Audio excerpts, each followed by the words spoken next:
Hi friends, welcome to NalaBheema Pakam, the kitchen school.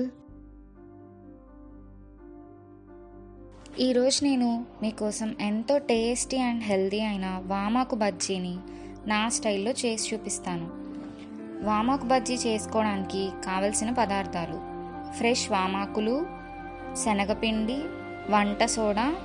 తయారీ విధానం: ముందుగా వామాకు చెట్టు నుంచి ఫ్రెష్గా పెద్దగా ఉన్న ఆకుల్ని కట్ చేసుకోవాలి. వాటిని వాటర్లో వేసి బాగా నీట్గా క్లీన్ చేసుకోవాలి. ఇప్పుడు ఒక బౌల్లో కొంచెం శనగపిండి, ఒక చిన్న స్పూన్తో వంట సోడా, హాఫ్ స్పూన్ సాల్ట్ వేసుకొని కొంచెం కొంచెంగా వాటర్ పోస్తూ బాగా కలుపుకోవాలి.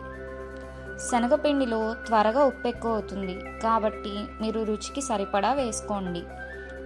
వీడియోలో చూపిస్తున్నంత కన్సిస్టెన్సీ అయితే బజ్జీలు బాగా వస్తాయి. మరీ జారుగా కలపకూడదు. ఇప్పుడు డీప్ ఫ్రైకి సరిపడా ఆయిల్ పోసి అది కాగాక క్లీన్ చేసి పెట్టుకున్న వామాకులను బజ్జీ పిండిలో రెండు వైపులా ముంచి ఆయిల్లో వేసి అటు ఇటు తిప్పుతూ ఫ్రై చేసుకోవాలి. అవి ఫ్రై అయ్యాక తీసి సర్వ్ చేసుకోవాలి. అంతే, ఎంతో టేస్టీ అండ్ హెల్దీ అయిన వామాకు బజ్జీలు రెడీ అయ్యాయి. మీరు కూడా తప్పకుండా ఈ రెసిపీని ట్రై చేసి చూడండి. మీకు ఈ రెసిపీ నచ్చినట్లయితే లైక్ చేయండి, షేర్ చేయండి, కామెంట్ చేయండి మరియు మర్చిపోకుండా సబ్స్క్రైబ్ చేయండి. Thank you.